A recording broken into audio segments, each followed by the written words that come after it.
On a mark. Yo, yo, yo, check your rollies, pop your 40s. It's the Accidental Wrestling Fan. We don't really have a game plan for this one. We're just gonna bullshit for like the next hour or so. So I hope you enjoy the ride and whatever happens, happens. So, Cass, how you doing, man? Good. How are you guys? Doing all right. Been a long ass week, man. I'm very Yeah. ready for the weekend, even though weekends don't feel like weekends anymore because I literally live at work. So, yeah. Yeah. Everybody's same. working for the weekend, right? Lenny Lane, where's my Loverboy tapes? Oh, man. Very happy to be heading into a weekend. We got a big weekend coming up. Taking my girlfriend to get birria ramen. I'm not Ooh. sure how to say it. It's a spot in Southwest Detroit. I'm taking like an hour and a half lunch tomorrow to take her because she's off tomorrow. Nice. And then UFC 294,000 is tomorrow or Saturday. It's Mike Chandler, Chuck Aloe Vera. Should be a good one. Kind of weird because neither guy is like gonna be the actual linear champion. Because Khabib was just like, I beat everybody's ass, I'm out. So, yeah. so it was like an old guy from Bellator and a former featherweight fighting for the belt. So yeah, Didn't they just have a big UFC?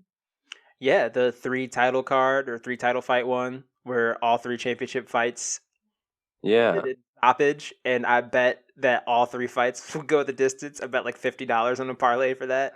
Is this going to be in front of people? Yeah, it's gonna be in Houston. They're running shows basically where they're saying "fuck it, mask off." So Houston, Dude, the that next one after that, fucking... Oh, go ahead. the Houston and Arizona and Florida. So they're just gonna keep alternating there, and then the fight nights are all gonna be in the Apex in Vegas. That fucking Canelo fight was packed. That was weird. Like, so we've talked about this before. Part of me, just in my head, loved hearing that the crowd, hearing the sound, hearing everyone go nuts as the fight started to heat up and ebb and flow. There was I guess I don't know, boxing calls it a co-main event, but the fight before with the Japanese guys, his last fight, that dude was taking some fucking bombs, man. The crowd was going nuts for every single shot as this man they were talking about how this guy had seen it all and done it all and he's a true vet of the sport, and then they're like, yeah, he's 33 years old. Like, what the fuck? Yeah, right. Every time I hear something like that, He'll be able to be lucky to write with a fucking pencil by the time he's 35 after the shots he was taking. Yeah, man. He got knocked out, didn't he? He got stopped, but he didn't get flatlined. Like, because after the fight he was still like throwing like punches and shit. Yeah, boxing like, stoppages get like, weird. Yeah, man. Yeah, I didn't catch that fight. I was trying to order it. Yeah, that's right. Yeah, and, I was hoping you walk through the steps to order it because I know we use the same provider to get that fight. Yeah. That's right. I missed it. So I caught the Canelo fight though. What do you think about that fight, man? I know a lot of people were like, Billy Joe Saunders is a total jobber. I can't believe he's fighting Canelo. And then other people were like, yeah, he smashed him. I thought the fight was kind of heating up a little bit before it got stopped. Like, I feel like Saunders was, I wouldn't say necessarily like turning the tables, but he was starting to make it more competitive as the fight went on. Then his eye exploded. Yeah, you could have easily said Saunders was even up on him, really. Yeah, it was closer than I think a lot of people were thinking. I think just because Saunders got stopped because of his eye, people just... When you see on a record for any fight, boxing, kickboxing, MMA, and you see this person got knocked out or got stopped, doctor stoppage, whatever, you're thinking, oh, that person pretty much got destroyed, but that doesn't necessarily tell the whole story of the fight. And yeah, I feel like the fight was a lot more competitive in those. How many rounds did it go, Cass? 8. Yeah. 8, 9. Like, so Canelo's like one of the best, if not one of the best boxers of all time. Wouldn't you say? Yeah, he's really fucking good. I mean, he's got yeah. knockout wins at light heavyweight. He beat Kovalev. He knocked out Kovalev. Yeah, I really like him, but there's something about him. I just want to see him get beat. Interesting. I want to see someone beat him. And I don't follow boxing at all, really. I mean, there's a big fight on, I'll order it, Is it something where watch it, but do you you know, not like him?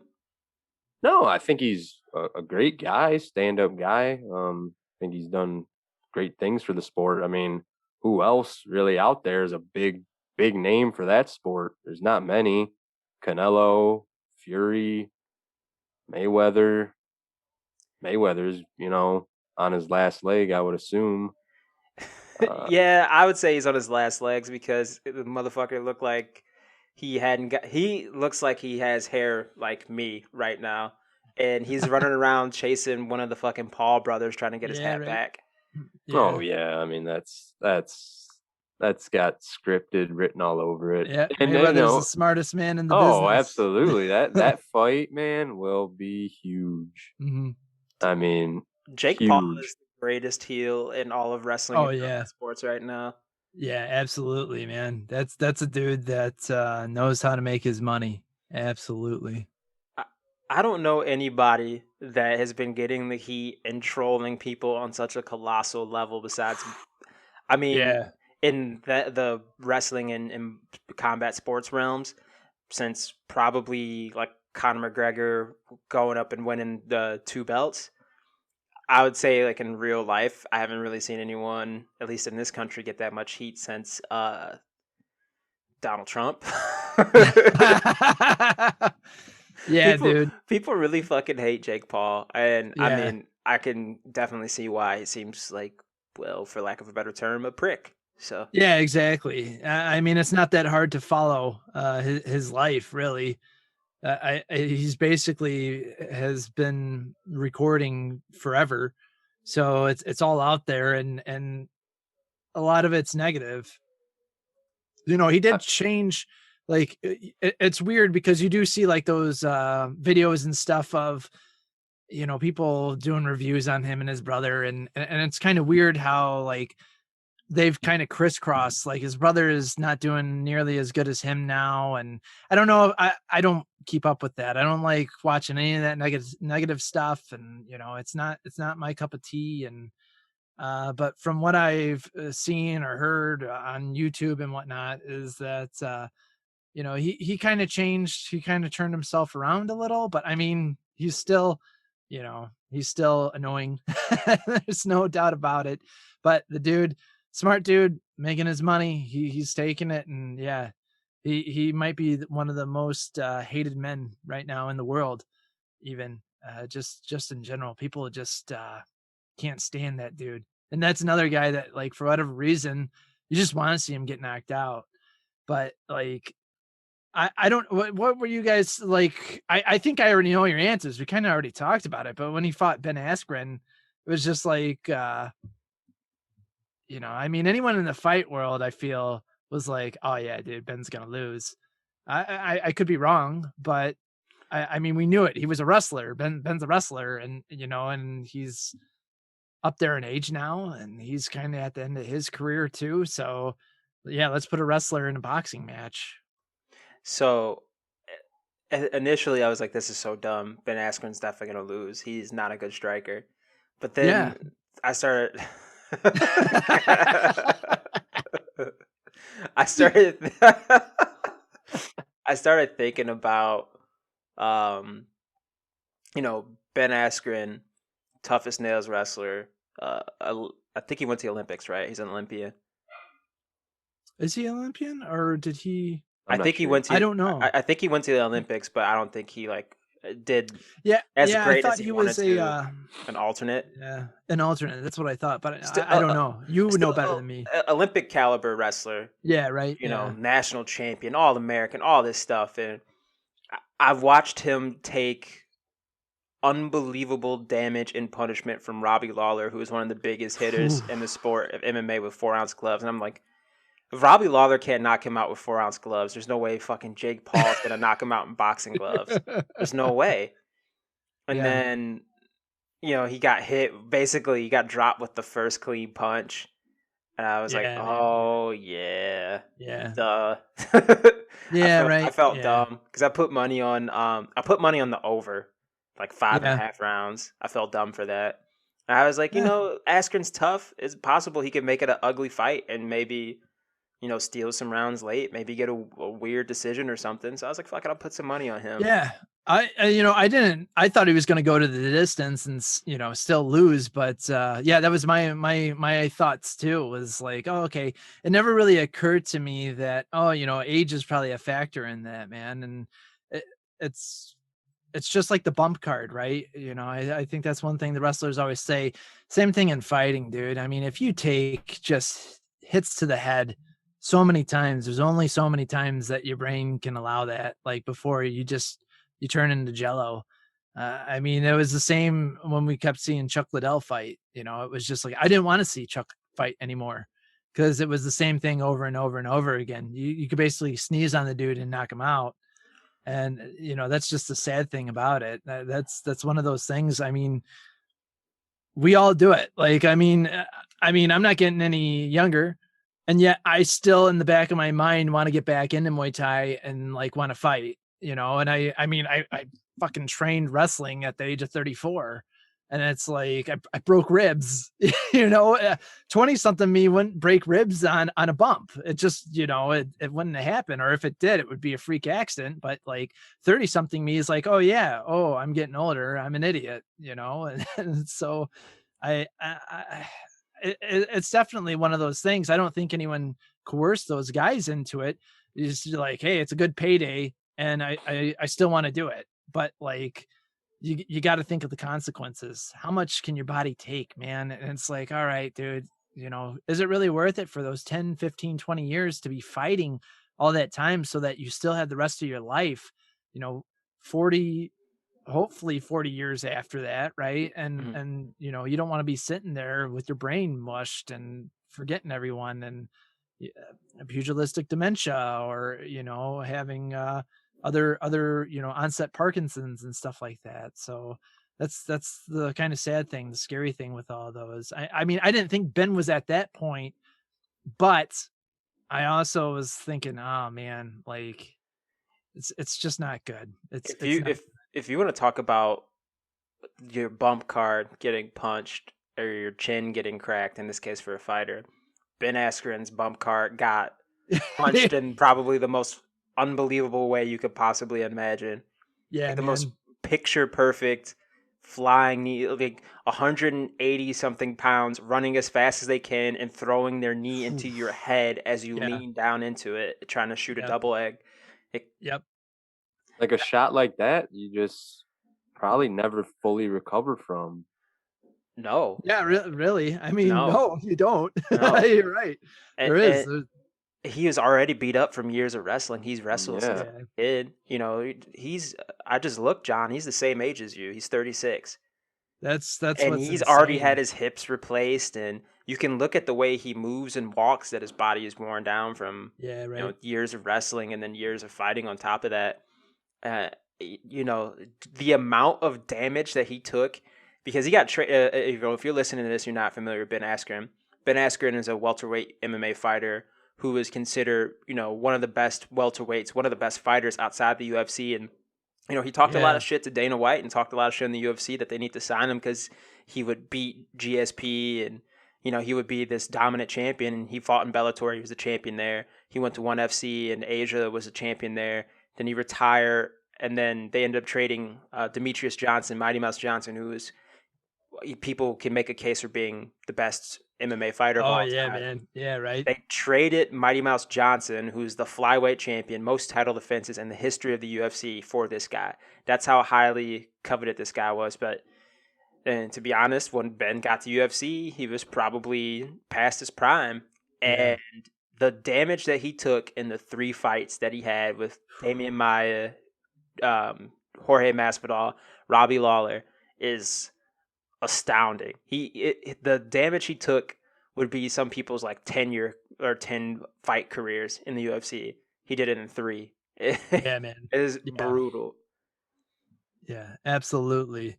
And I think that's one of those things that people just they don't consider when, like you mentioned with the boxing, and you hear veteran and then you hear how old they are and you're like, oh my God. Like, I think that's one thing that we often forget. I remember talking even with just wrestlers at a younger age, and a lot of those guys being like, "Oh yeah, the doctor's already said that I have arthritis in my knees," and I'm like, "That's not surprising to me." I mean, hell, I don't know if my lower back pain comes from all that. I'm sure it does.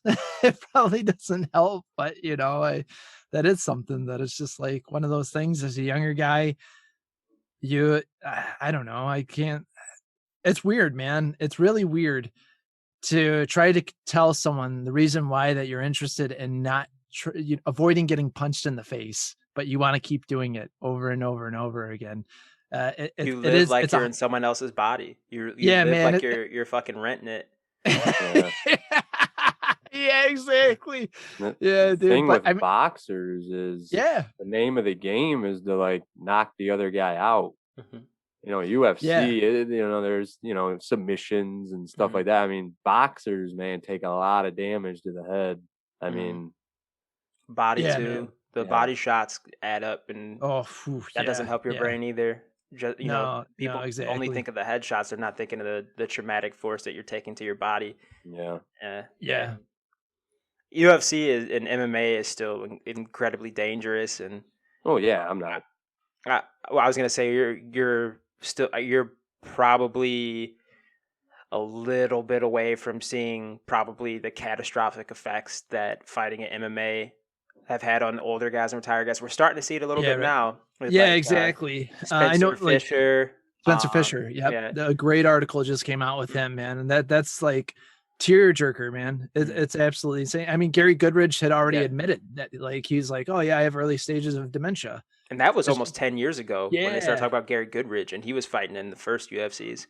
And Yeah. Chuck Right. Liddell now. So the guys that were fighting basically, like our early teens, teenage years, now in like when we were in like college or things like that, you're starting to see those guys start to have some issues. I think we're going to start seeing the effects on those fighters more openly now since, fighters are more well known and things like that. I think you're going to start seeing people that have issues like boxers would have, like old school football players would have, and Yeah, man.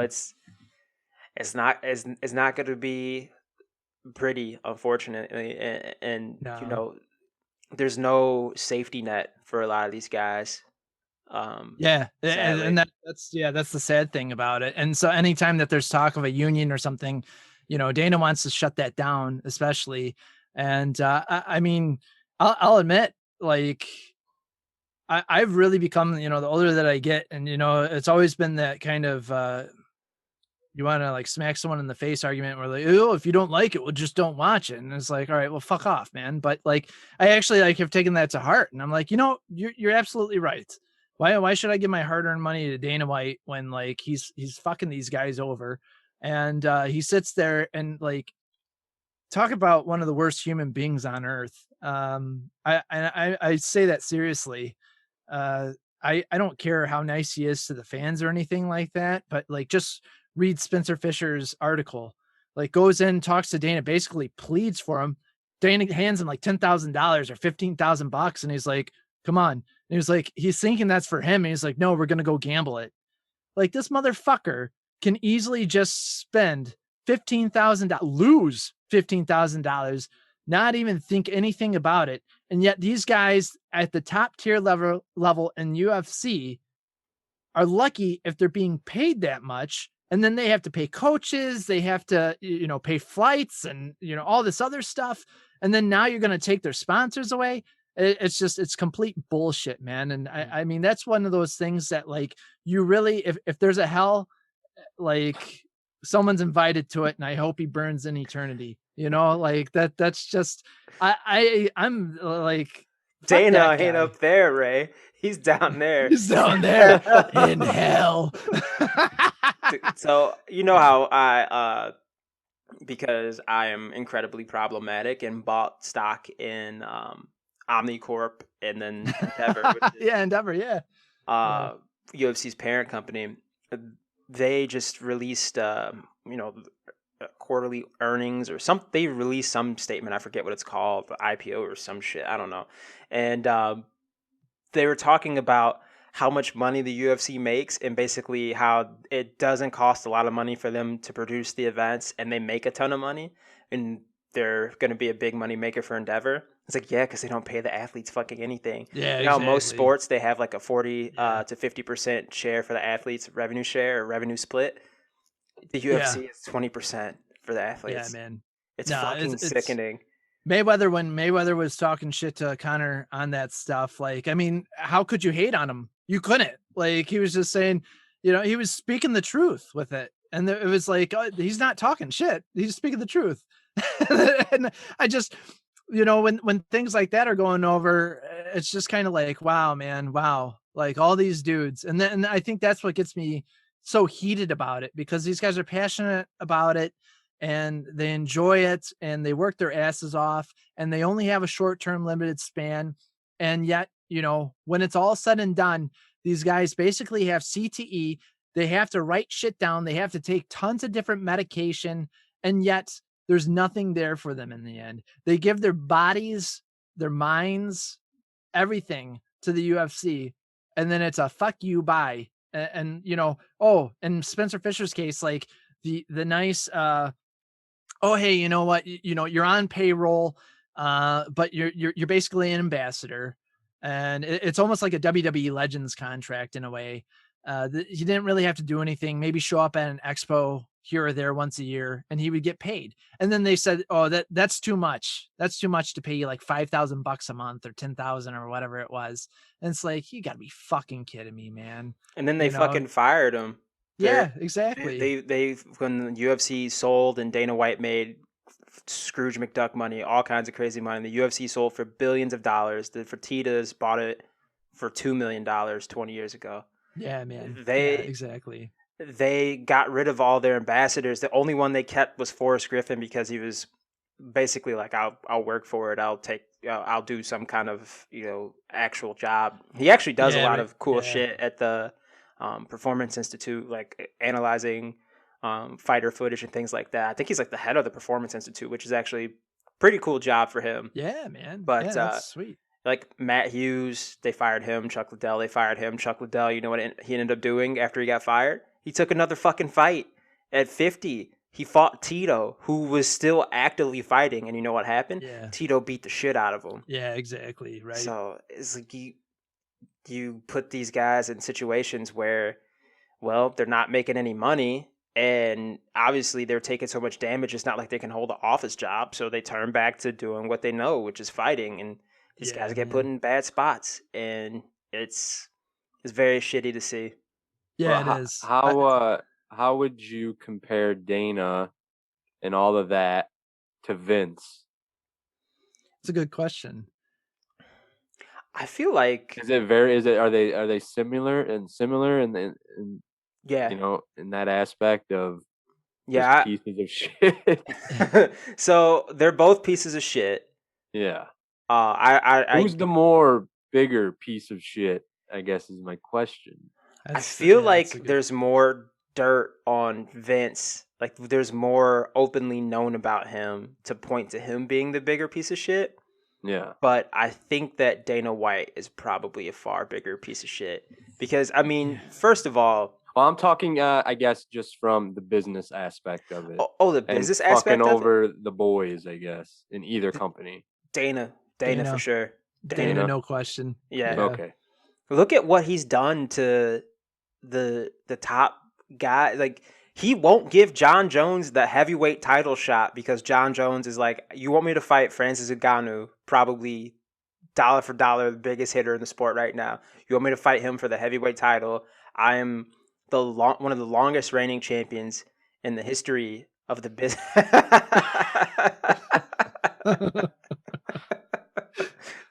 I had to, sorry. You're good. Jon Jones, again, say what you will about him being a ginormous piece of shit, because he is, but he is a proven champion. He is. Mm-hmm. He didn't like Somas like Sean though. I think it's no. Although, was it ever proven Sean was a coke guy? I thought he was just like pills and booze. Not to get off. I guess we could talk about that next. I think that Shawn Michaels biography is this Sunday, which should be interesting. Should be interesting. But back just real quick to wrap up Jon Jones. He deserves a heavyweight title shot. He's moving up. It's something people have been talking about, funny enough, for a real long time. Him moving up to heavyweight. He's finally doing it. He gave up his light heavyweight belt. It seemed like it was a done deal after Ngannou beat Miocic that they would do that fight, a super fight. It's huge. Do it. They always do a big fight 4th of July weekend for the UFC. It always does crazy numbers. That seemed like a layup. But the UFC constantly, especially Dana White, shoots themselves in the dick and not do the things that people expect. Like, how many times Conor McGregor was supposed to have some big fight that was announced and then they have to push it back or reschedule it, or someone else ends up fighting because Conor wants more money and they don't want to pay him, and they have to like tiptoe around trying to pay these guys. It's fucking sickening, man. Like, how many times have they said, like, Rose Namajunas, who just won for the second time the strawweight title, she wanted to get paid more because she deserved it. She's already a champion. Again, proven winner, proven champion. She wanted more money. So Dana White came out and said, I don't think she wants that fight. Well, I don't know which Rose Namajunas he was fucking talking about, because he sniped Zhang Weili in like fucking 2 minutes. She knocked her out cold with a head kick. Didn't seem very scared to me. You just didn't want to pay her. So yeah, man. Yeah. I'll say this. I don't think I've ever gone off on Vince McMahon on a podcast openly. So you got fired up. I saw the fire. I like that. Yeah, Dana White's a piece of shit. And I don't say that about a lot of people. I don't like calling people names.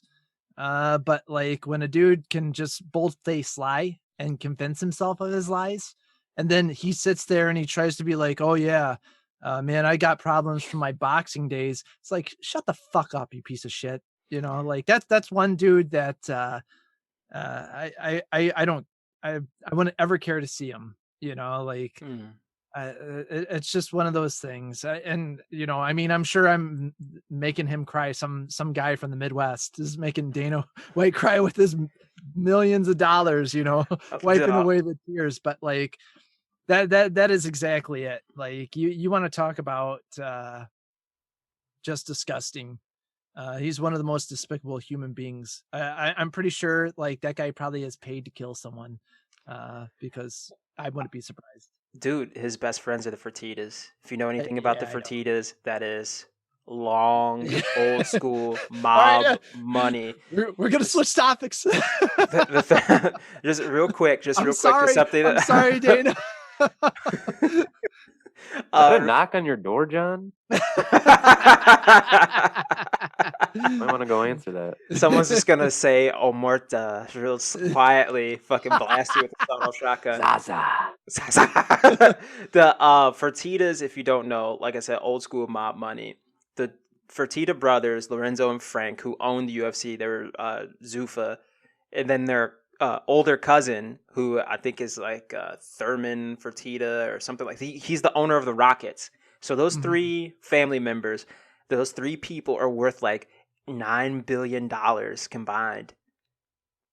It's sickening. It's so insane. It's sickening. And Dana White, he straight up said on some, who is it I used to follow on like LinkedIn, that fucking cesspool of website, Grant Cardone. He had him on one of his little like 10X talks. And Dana White was basically like, yeah, I'm friends with the Fertittas from Boston. I was Chuck Liddell and Tito Ortiz's manager.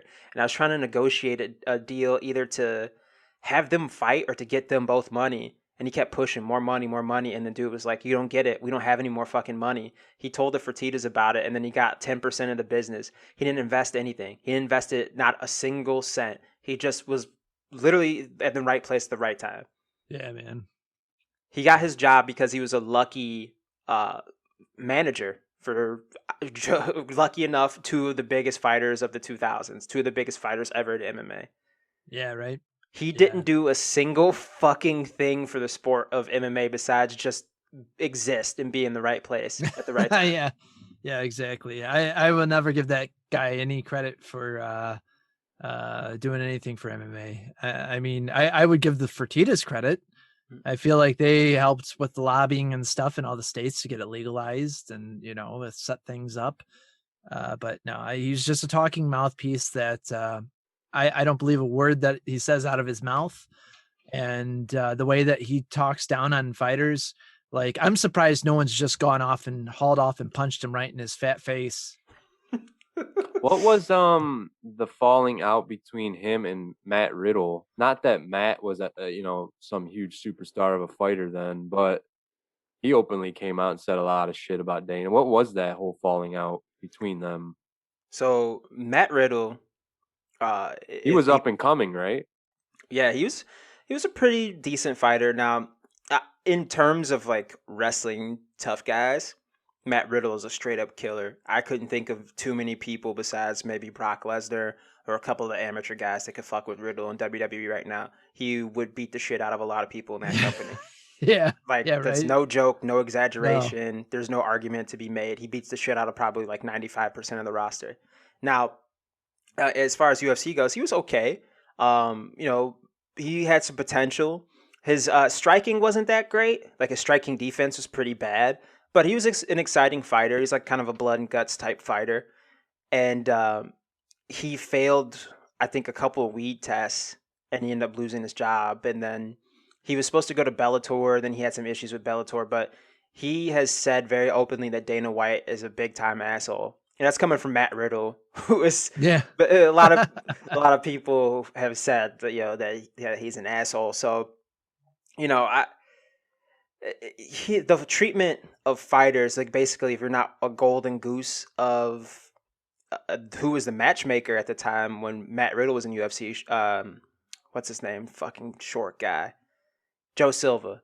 If you weren't on their good side, they would try to fuck you. Like, yeah, man. They would set you like, okay, so you're a top 7 guy, young guy coming up.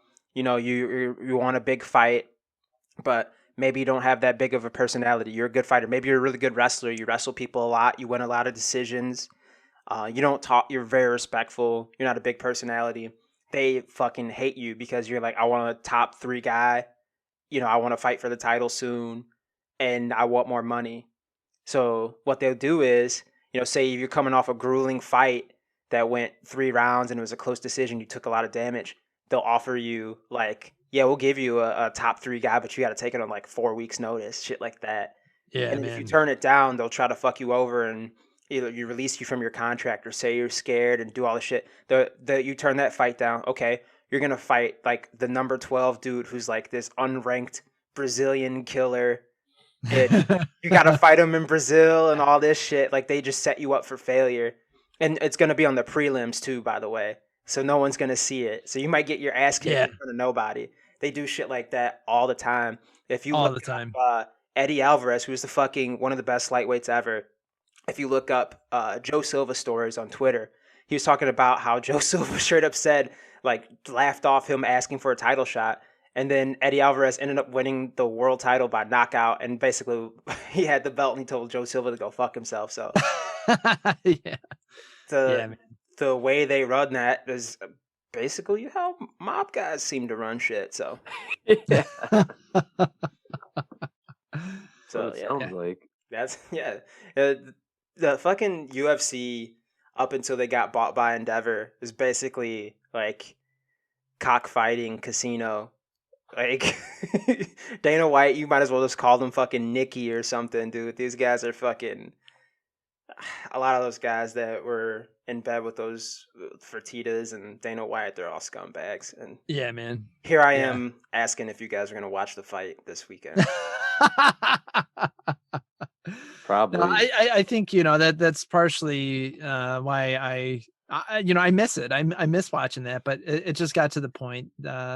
And I know that's one of those things where everyone's like, well, you support the fighters. I'm like, oh, these guys are going to get paid no matter what. And they're going to get paid shit anyway. So my $60 gone isn't going to, have much of an effect, but it's my little personal vendetta against it. And you were spending money?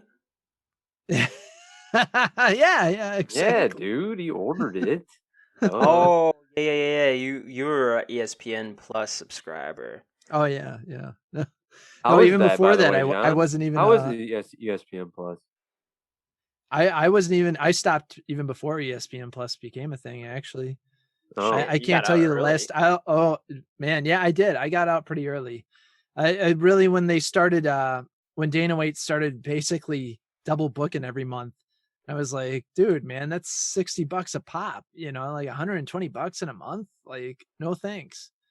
And you know, they still weren't paying the fighters anything, and it definitely was like, all right, well, you know, maybe I'll pick and choose which one I want to watch, or you know, go in with other people and trying to watch stuff. And then you know, they were doing all that, they're pulling all that bullshit at the time, shutting bars down for putting it up on, you know, they wanted bars to pay, you know, per TV or whatever, or per person or whatever bullshit that's they wanted. And so Dana White was high on his high horse with that one, like, oh, people steal taking money from me.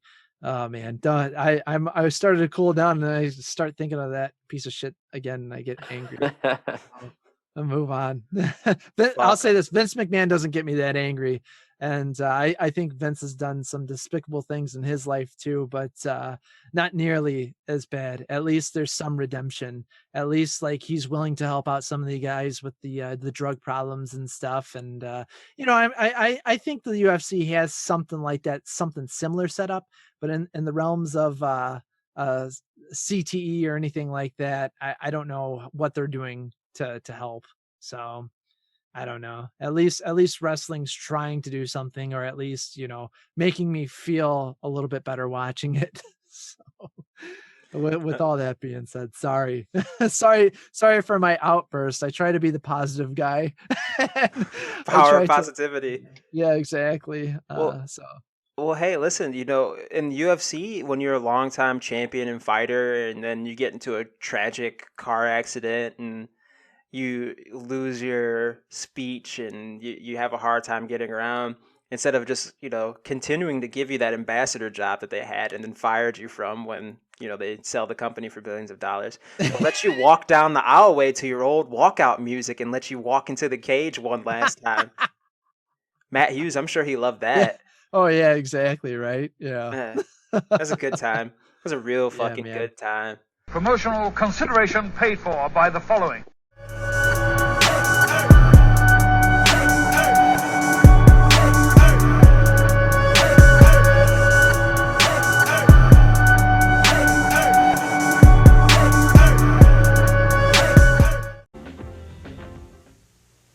We want 2 big, tall, cold, frosty ones. Rich and creamy, big, foamy here. Yeah, A&W root beer. Oh, yeah? A&W? Yeah.